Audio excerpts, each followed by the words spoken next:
Hey guys, I want to talk a little bit today about um, how I evaluate a business and um, how I'm able to tell if something is undervalued or or not.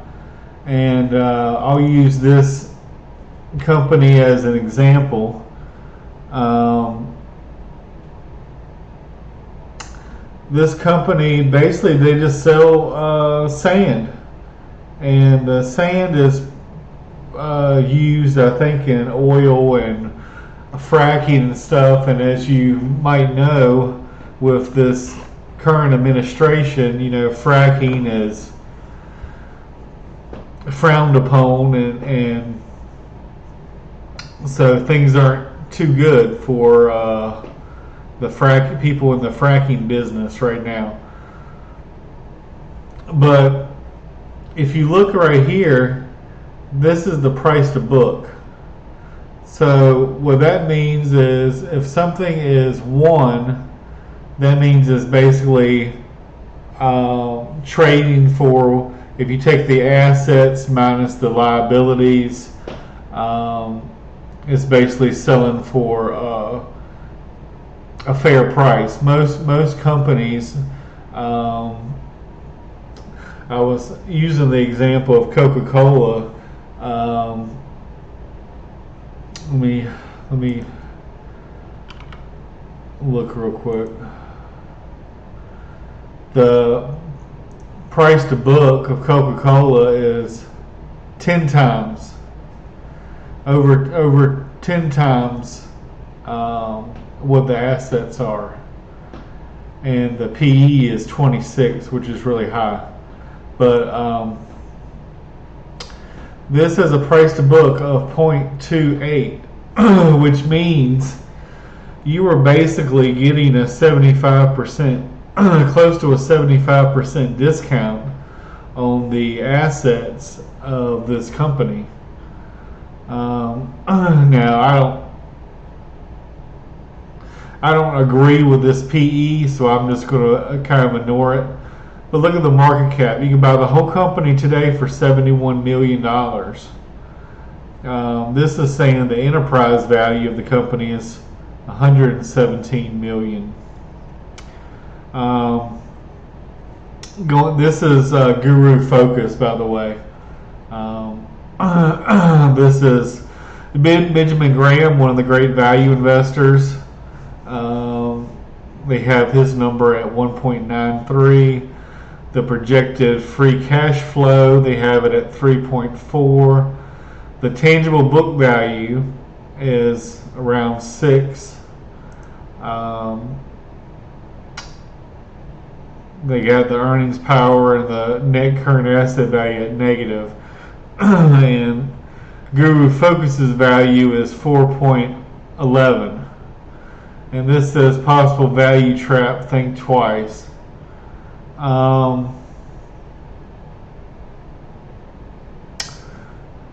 don't know exactly what all these things are, but if it's in the green, that's good. There's all kinds of graphs and balance sheet breakdown. What I found interesting is I look down here and see who has bought it. Ron Barron is one of the famous investor, and Joe Greenblatt is one of the famous value investors. Now, he was in this company years ago and sold out. I don't know if he made money or lost money. I think he lost money, but back in 2017, he was paying $17 a share. And this is, like I said, this is one of the great investors. So I like to get a little bit of validation when I see articles.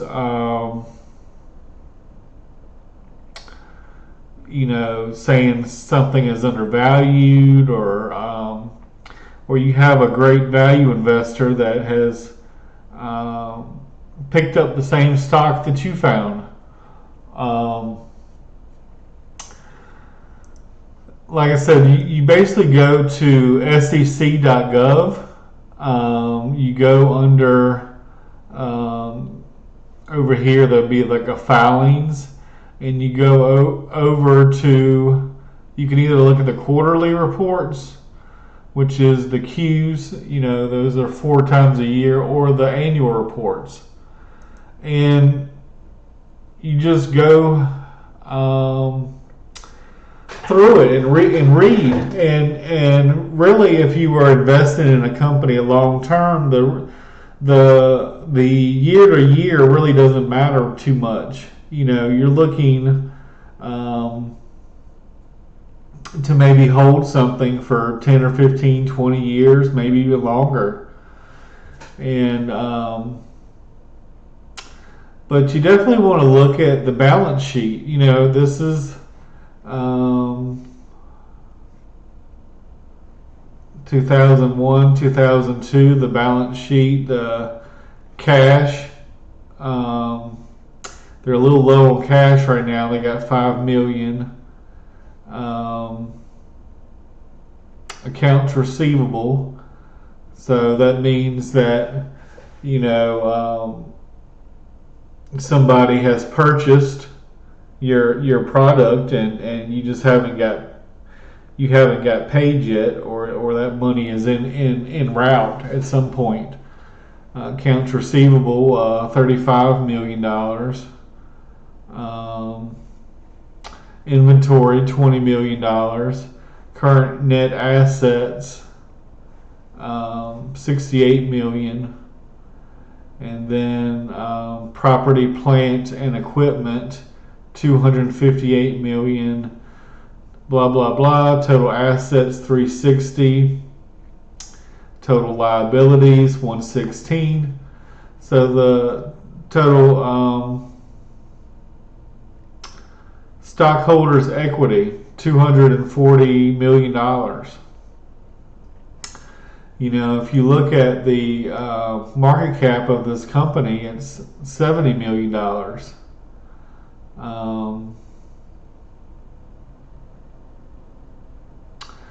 I don't think this PE is. I don't think that's really. I'm just not really going to pay attention to that, but.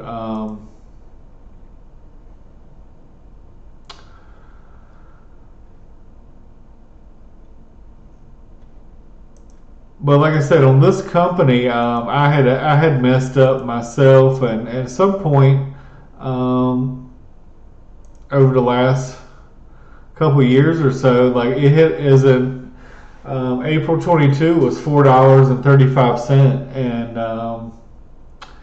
I didn't want to, but I had sold just prior to that, and I would have made a good amount of money. I would have made I would have doubled my money basically.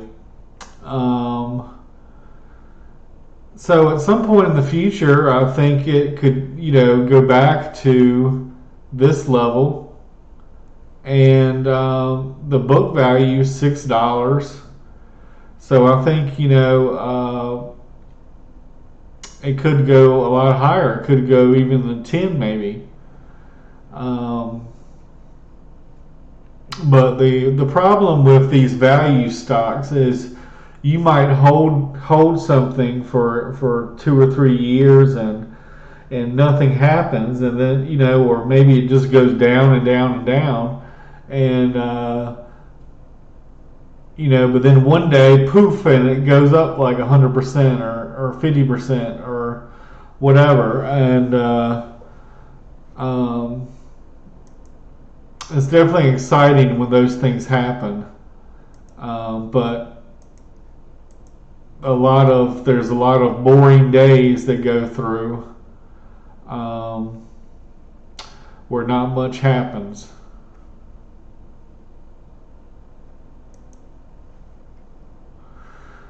But this is Yahoo Finance, and like I said, this one is not always that accurate, but the assets, the liabilities, it's same as what the as what this says. Um,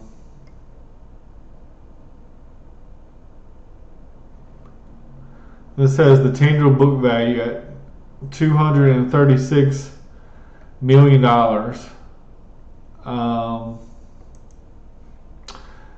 Down here, book value per share, $6.11. So if you buy the stock today at $1.73, it should be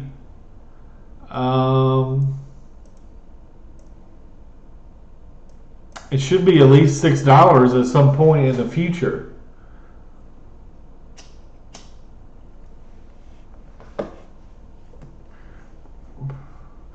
In my opinion. Like I said, I'm no financial advisor. This is not financial advice, but just my opinion. One thing I like to look at is ownership, and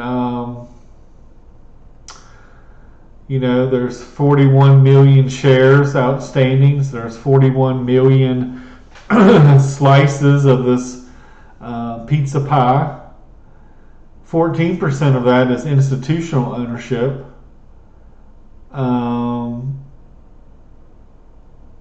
And then this is insider ownership. And this kind of has it broken down as far as the, how many shares each person has or whatever. And, Vanguard, like total stock market index, they have to buy the entire stock market. So if you're buying an ETF, you're buying actually part of this company as well, and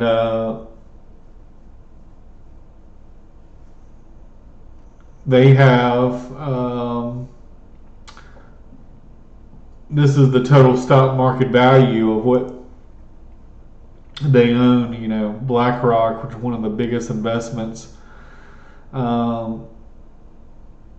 Jim Simmons, maybe one of the best investors ever in the world, owns this stock.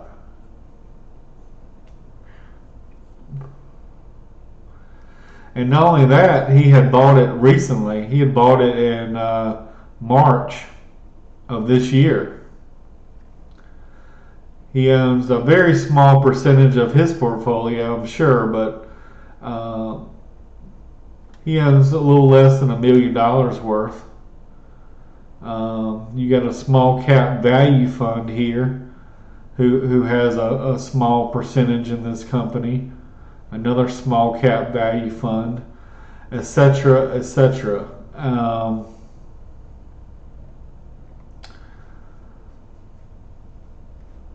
But the most I like just reading the reason why I like this company and the reason I think it's undervalued is let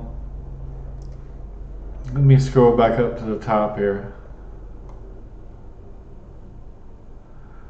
All right, and here at the top it says, what the company does.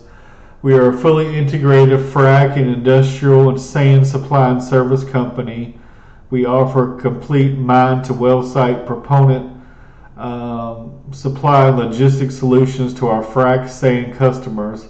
We produce low cost, high quality northern white sand, which is a premium sand used as a propellant used to enhance hydrocarbon recovery rates in the hydraulic fracturing of oil and natural gas wells and for a variety of industrial applications. But what I like about this company is they have done a lot of investments and acquisitions, and I believe that a lot of the acquisitions, when I had first found this company a couple years ago, they had, and I wish I could find the article, but it's been able to escape me because I can't remember exactly when I had first bought it. But anyway, they had bought assets that I believe to be well undervalued. They currently, I want to say, um, sell 3 to 4 million tons of sand. But here it says we have the ability to expand to approximately 10 million tons. So they're currently doing 3 and 4, but they could go up to 10. Um, but in 2020, they acquired Eagle Materials. Um, March 2002, they went into agreement with this company.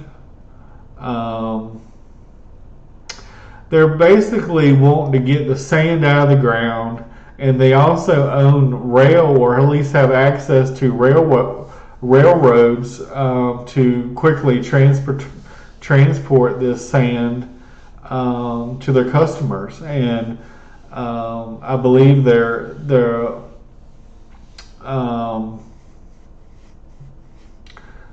very well located to do a lot of that. Um, but yeah, I mean, this is a little boring, but if you really, um, take the time. I know it's undervalued, so I really don't need to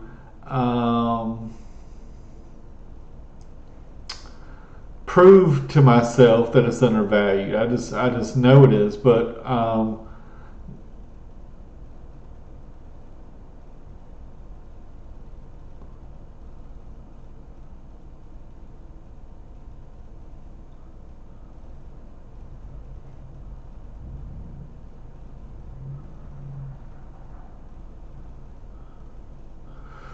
we directly control 3 in-basin transloading facilities that have access to third-party transloading terminals in all operating basins. And then recent developments. The Waynesburg terminal became operational in January 22. I believe our Waynesburg terminal will allow us to be one of the most efficient and low-cost sources of frac sand in the Appalachian Basin.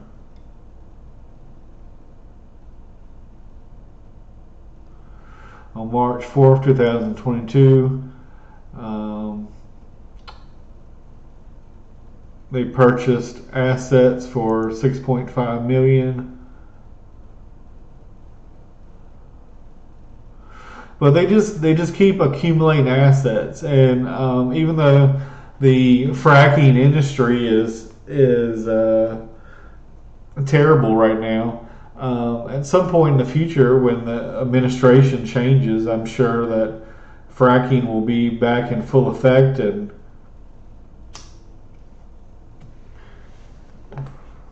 there will be more of a demand. And anyone that knows anything about economics is, the supply and demand. So, I mean, if there's limited supply and the demand is high, the price of those goods and services goes up, and the profits go up.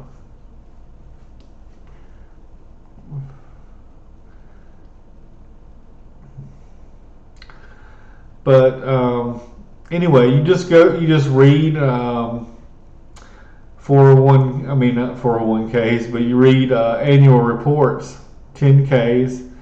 And you can go back and read the quarterly, the 10Qs, and like I said, a normal person really can't understand or really can't keep track of more than a handful of companies, and five or six good companies is really all you need. Me, investing in these smaller companies that really aren't proven yet, you need more of a basket in case you're wrong on a couple of them. But I just typed in Smart Sand acquisitions. This goes back a couple years, but a pure play, low cost supplier of high quality Northern White raw frac sand announced today it had completed the 42 million acquisition of Three Source Solutions. So just a couple years ago, they paid $42 million just for this. And if you go back, I mean, the market cap is only 70 million.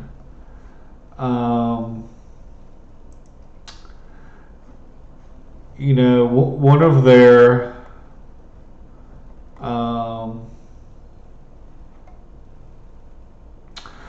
this one right here on March 4th, they paid 6.5 million for that.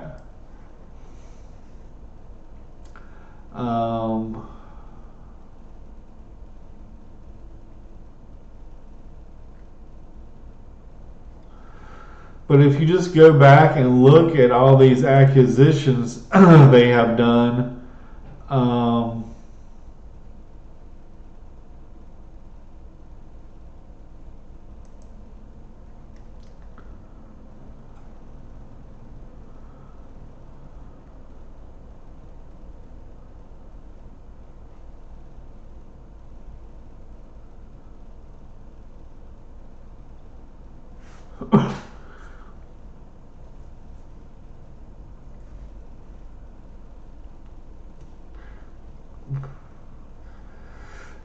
but this processing facility located in Blair, Wisconsin,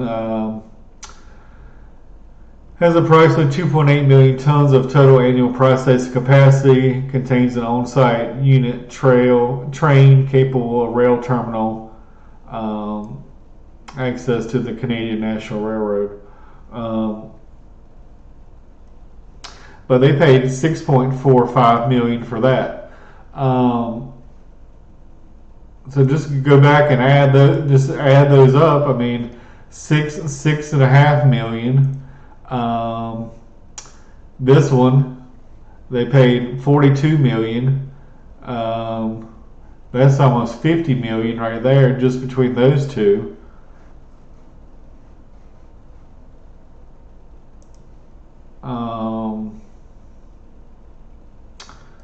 Here's another one. Completes acquisition of Eagle Materials.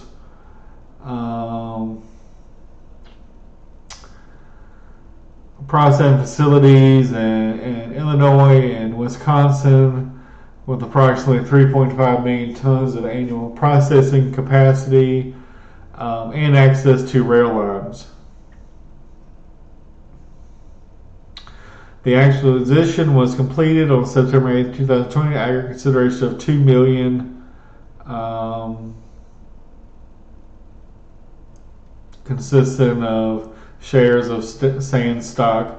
And the stock today is is very cheap. So they got a good deal. I want to see what was the price of sand back in 2020. It was like less than $1.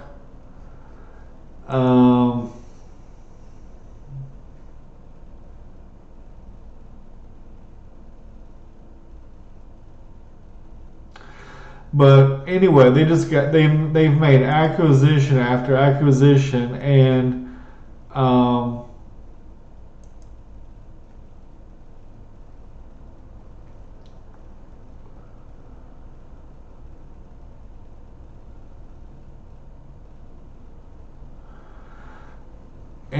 these assets they were buying, I believe, were way undervalued.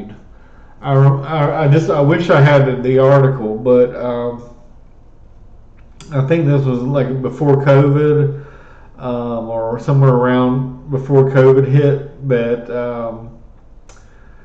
that they had made this acquisition of and they were buying it for pennies on the dollar, literally pennies on the dollar. So right now, they have the capacity basically. Well, they're selling between 3 to 4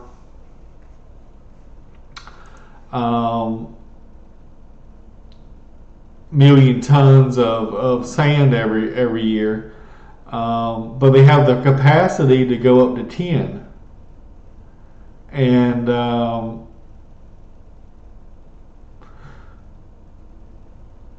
the businesses I like that are they dominate a region. The goods and services are usually locally produced and consumed, and the reason Walmart did good initially was they dominated a region, and the reason Walmart struggles overseas and loses money is because they don't dominate that region.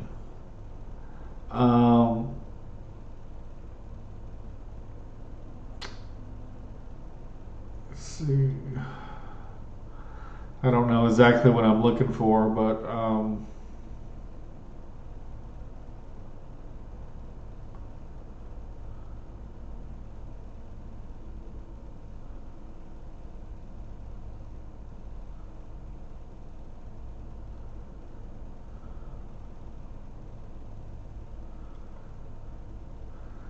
let me see.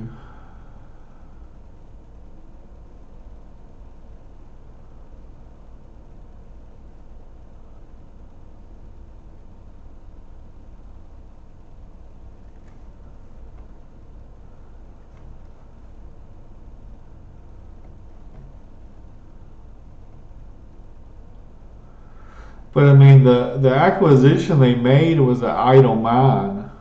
Um, but once that mine is up and going and operational, that should um, increase the productivity. And this sand is almost like a rare mineral. It's only located in a couple areas of the world, and it might be cheap right now, but someday in the future, I have a feeling it's going to be worth more.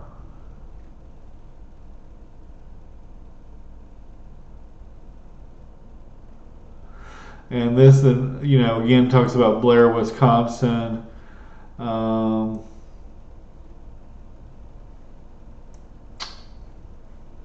Again, the logistics, of having access to rail cars and stuff is very important.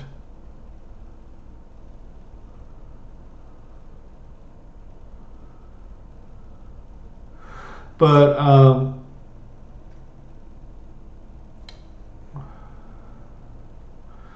revenue was 255 million for the year ending December 31st.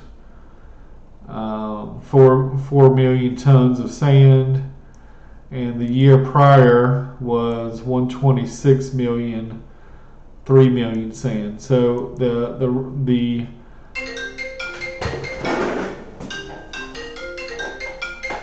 revenues have gone up significantly.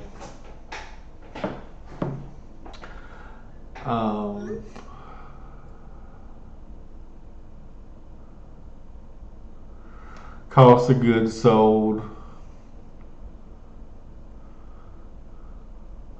Gross profit was 29.6 million, and it was a loss the year prior.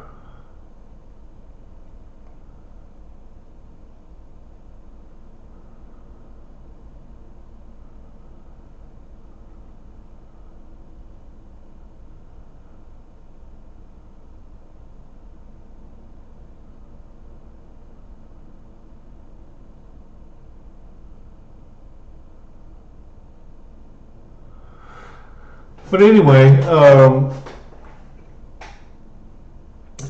net loss was 700,000 um, compared to net loss of 50 million. But just not only just the investments they've done, but also they have been paying down debt, which I'm happy about. Like I said, this is just a bad industry to be in right now. The political climate is anti-fracking, is anti-oil. It's pro EV, pro electric, pro wind. Um,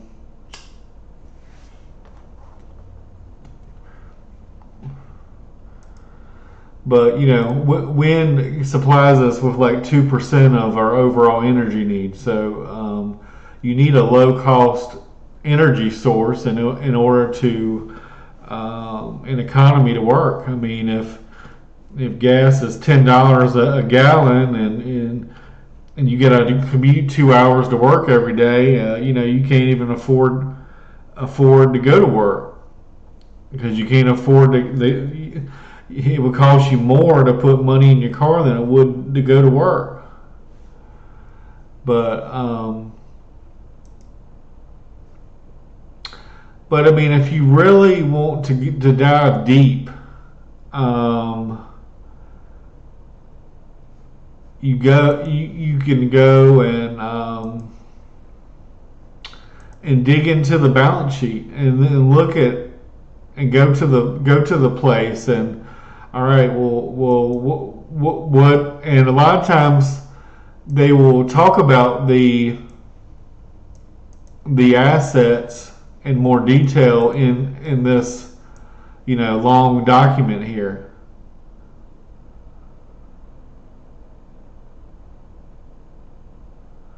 So you have to kind of read through all this stuff to kind of get into the details.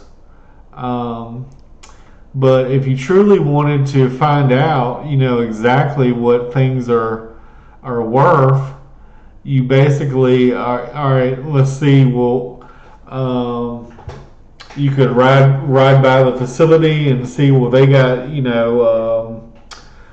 one of these big John Deere somethings, or well, John Deere makes tractors, but I don't know if they use in mining, but you could go and look at what their equipment is and look and see what the value of the land is and estimate the value of the facility and the value of the vehicles and the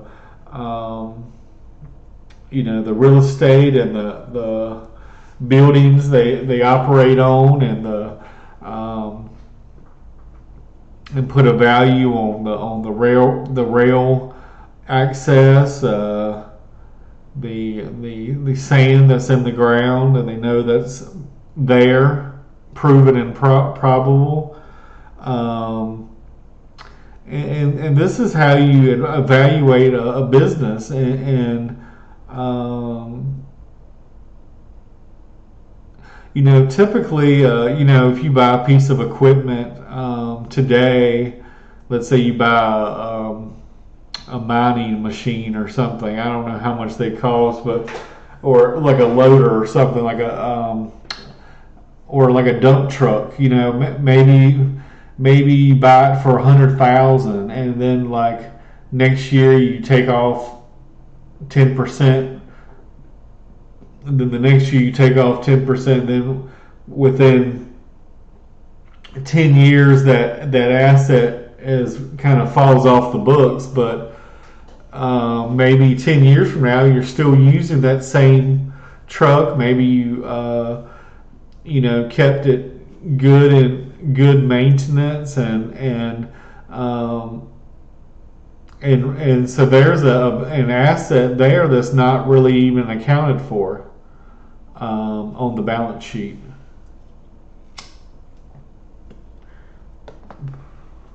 or maybe you buy a piece of property for, $1 million, and maybe now it's worth 3 million, but you don't. That's not on the balance sheet either, but. And like I said, this is my opinion, and maybe I'm wrong on some things, but to the best of my knowledge, I'm telling you what I believe is to be true. But yeah, I mean, if I really wanted to dive deep and look at every piece of equipment they own, and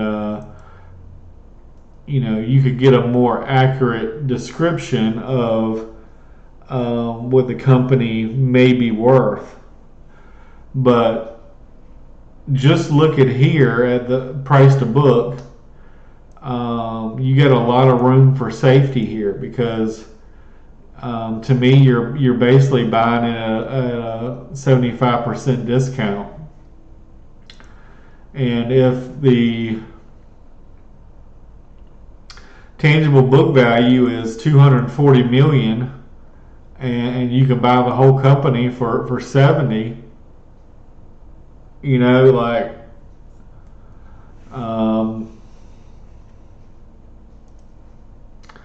and here it's, the book value per share says 611. So any way you want to slice it, and just looking at these, even though these are in the negative, look at how many are in the green, and this is what the price is. So, maybe it's out to here or something. I don't know. But me, I think it's worth between 6 to 10. I mean, it's worth at least the book value, which is 6. And because of all the acquisitions they have done, I mean, they've grown from last year making 3 million tons of sand, and then they go up to 4 million tons of sand, but they have a capacity to go to 10 million. Now, what if they didn't make any of those investments? Look at all the money they would have right now. If they didn't make any of those investments into the future.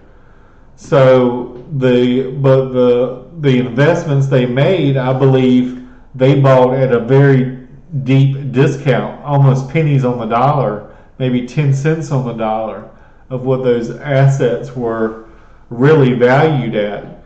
And if you want to go back and see, all right, well, this company sold these assets for 40 million, 45 million, or whatever. Well, what happened before that? How much did they get it for? And what did they think the assets were worth? And it's a little bit of arbitrary. There's no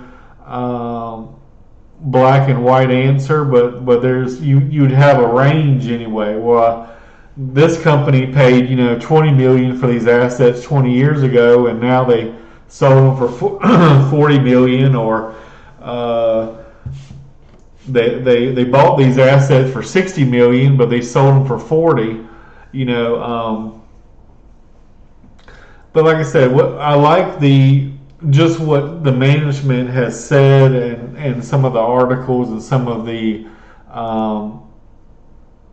phone calls, because if you're a stock owner, you have a right to go to the annual meeting, or go and ask questions, or have a representative ask questions for you. And usually there's not many questions. There's usually like a couple of analysts that will ask questions, and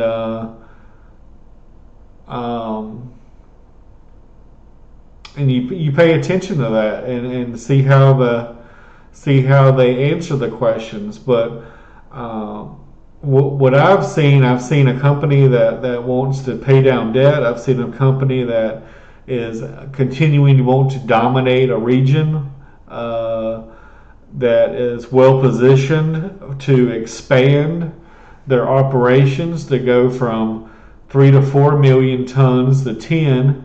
They have the infrastructure, they got the logistics, they have the product. They're just in a bad industry right now, and so I think at some point in the future, they will continue to grow, and maybe they will continue acquiring assets. Maybe they're at the point that they don't need to acquire any more assets. They just want to, make money and that kind of thing. And but anyway, this is just the thought process I go through, and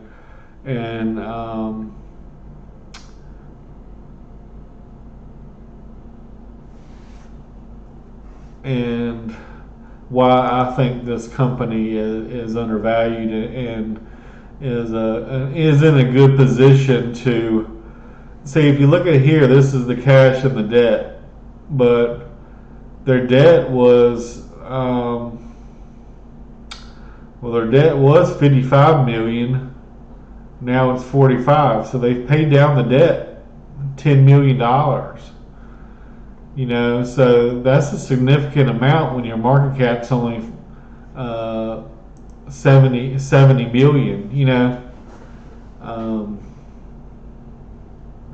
But like I said, I see them acquiring undervalued asset after undervalued asset. I see them dominating a region. I see them with the train transportation. I see them with they know where their product is. They're confident in their product. They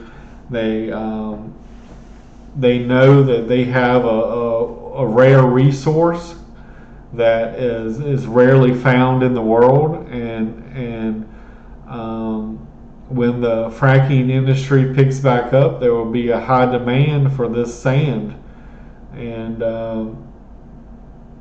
I think they'll do okay. And I think at some point in the future, this will be somewhere between $6 and $10. Now, I don't know if that's going to take 5 years. I don't know if it's going to take 10 years. I don't know if it's going to take 2 years. But all I know is I missed out doubling up basically when in April 1st, 2022, when it went to 430. So I'm confident that it will at least go back to that. And with the insider ownership, with the institutional ownership, the downside is capped, so that you have a little bit of protection on the downside because of these institutional owners and individual owners. And the individual owners seem to be increasing their stakes the last couple of years as well. So that's a good sign.